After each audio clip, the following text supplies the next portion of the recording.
What's happening, everyone? Welcome back to the channel. I am Dial here with another Halloween themed movie review. Today, we're going to be talking about the Jordan Peele produced 2021 remake of Candyman. Or is it a sequel? I think it can be seen as both.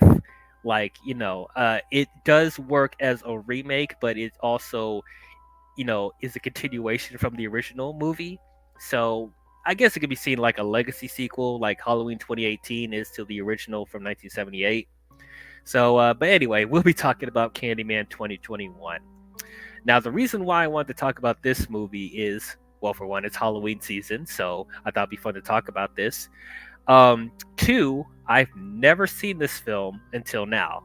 Like, this is the first time that I'm watching this film for this review, surprisingly enough. And three, the director Nia DaCosta is directing the upcoming movie The Marvels for the MCU. And so I wanted to go back and look at one of her previous projects and see if it'll give me any optimism for The Marvels coming out, because I'll be honest, my expectations for The Marvels are pretty low. But I was interested to see how her directing style is going into this movie. So that's why we're going to be talking about it. So let's not waste any more time. Let's get into it.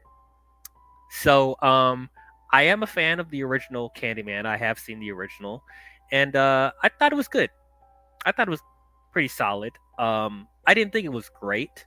It's not a horror film that I will watch over and over again like other movies. I don't even think it would make my top 10, to be honest, but I do think it's a pretty good horror film. I thought Tony Todd as Candyman was really, really good. He's probably the best part about it.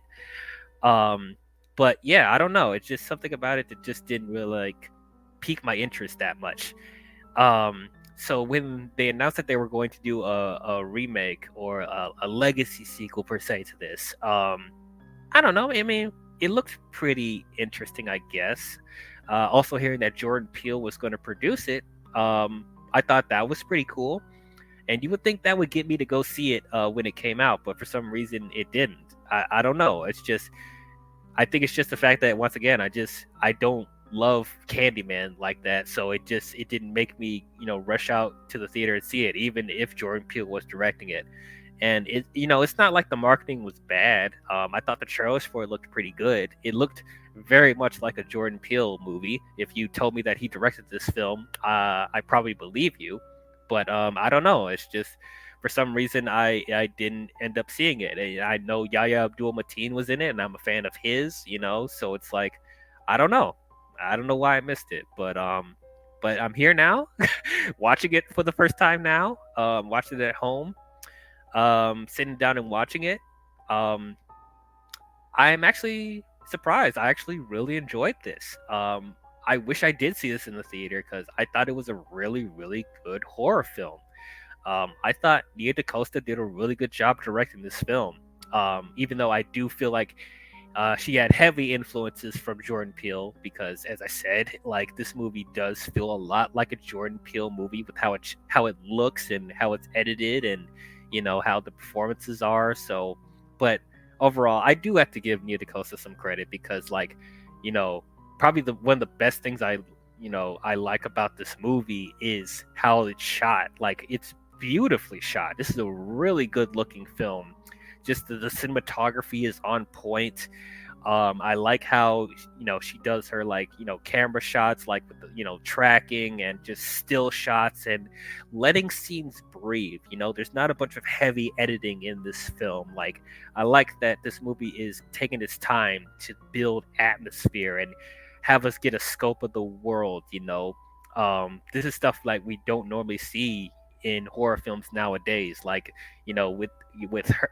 Jordan Peele stuff specifically too, he also believed in slow burns and letting scenes breathe and stuff like that, and definitely was on display here. But visually, the movie is just oozing personality. In ways, I think it is better shot than the original movie. It just feels more lively than the original movie. Just from even like opening credits and just like the And there's this one addition that that I liked in this movie is they have like these silhouette paper mache puppets they use to tell the backstory of Candyman or talk about flashbacks. I really like that addition. Once again, it's just really, really cool and creative how they did that.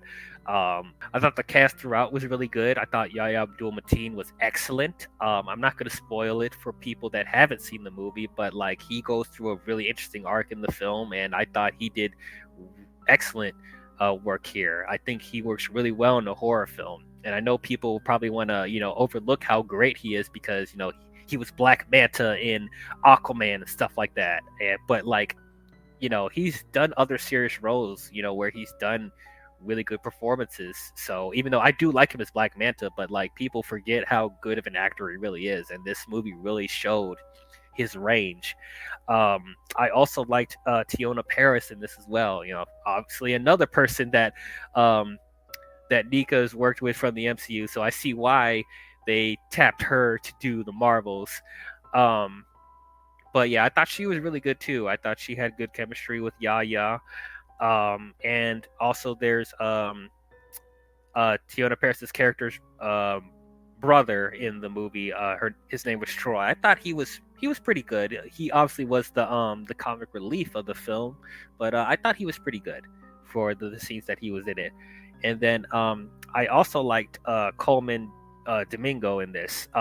He's pretty much the guy that is exploring out exposition about Candyman. Like he talks about the backstory to Yaya's character, and I like the gravitas with his voice. He has a really good voice, and it definitely helped to to bring some like tension and weight to the stories that he's telling about Candyman in general. Um, as far as the threat of Candyman in this movie, I thought he was utilized really well in this film. Of course, if you guys know about the lore of Candyman, is that whenever somebody looks in the mirror and says his name 5 times, he appears and kills them. And they definitely utilize that a lot in this movie. You have teenagers and college kids like testing it out to see if the legend is true. And yeah, that could be some like common horror tropes and dim-witted stuff that of course the teenager is going to bring out the spirits and stuff like that to see if it's real because they're skeptics or whatever. But like I don't know, for some reason it the way it's executed in this movie, it didn't feel as dim-witted as it is from other horror films. But I thought that was utilized really well. The kills in this are brutal. Like it is bloody. Like there's some like kills in here that even shocked me, like how far they went with the horror and the gore and stuff like that. So I thought that was pretty good.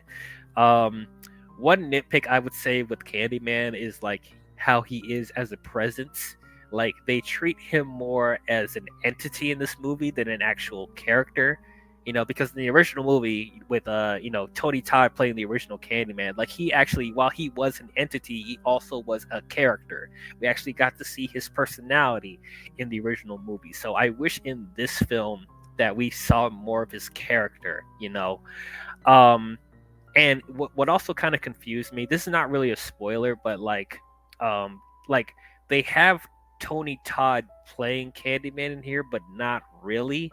They have another person like standing in as Candyman, and I don't know, that kind of confused me a little bit. Like if Tony Todd is going to be Candyman, he should have been Candyman throughout the movie. And I don't know why they had they had another person playing Candyman for a certain portion of the movie. That was a bit confusing, especially because this is a legacy sequel, and they had other legacy characters in here, with the original actors. So I just wish they were they were consistent with Candyman specifically. But yeah, that's probably like my one nitpick about Candyman is that I just wish we had more speaking lines from Candyman because we don't get a lot from it. I'm saying Candyman a lot. I just realized that. Good thing I'm not looking in the mirror. But yeah, so another thing that slightly bothered me a little bit is the use of social commentary in here. I don't have a problem with movies in general putting in social commentary if it works for the context of the movie. And I felt like there was some stuff they put in here that I felt was a bit unnecessary. Since this is it's more a more prominent black cast in this movie. They have some commentary talking about racism and living in the projects and police brutality and stuff like that. And I don't know, some of the stuff that they're talking about I felt was a bit unnecessary. I'm not going to go out my way and say that this movie is woke. I'm definitely not saying that. Like, I don't think the commentary gets in the way fully with the threat of Candyman, but there's just a couple of things in there that felt a bit heavy-handed, a little. I guess I would say. I think that's probably the biggest criticism I hear about this movie is the social commentary in here. Um, but yes, overall, I still really enjoyed this film. Um, I'm slapping myself that I didn't go see this in the theater because I think I would have liked it even more in the theater. But yeah, I thought the direction was really, really good. I thought the building of suspense and tension in this film I thought was done really well. I thought it's a beautifully looking movie. Like, it's a gorgeously shot. Um, the cast all around was excellent. Yahya Abdul-Mateen was great. Tiona Paris was great. Coleman Domingo. The use of legacy characters in here I thought were really good. I thought Candyman himself, I thought the kills were great, as I said. I just wish we had more of Candyman's character in here instead of them just treating him like an entity. Um, and I'll say, like, the ending of this movie I thought was a little bit anticlimactic, just a little bit. It felt like the movie should have continued where it left off, but uh, that's another thing that slightly bothered me. But overall, I still think this is a really solid remake slash legacy sequel. And if you are a fan of Candyman, I don't think it does a disservice to the original. I think I think it's a pretty solid complementary project that continues off of the original.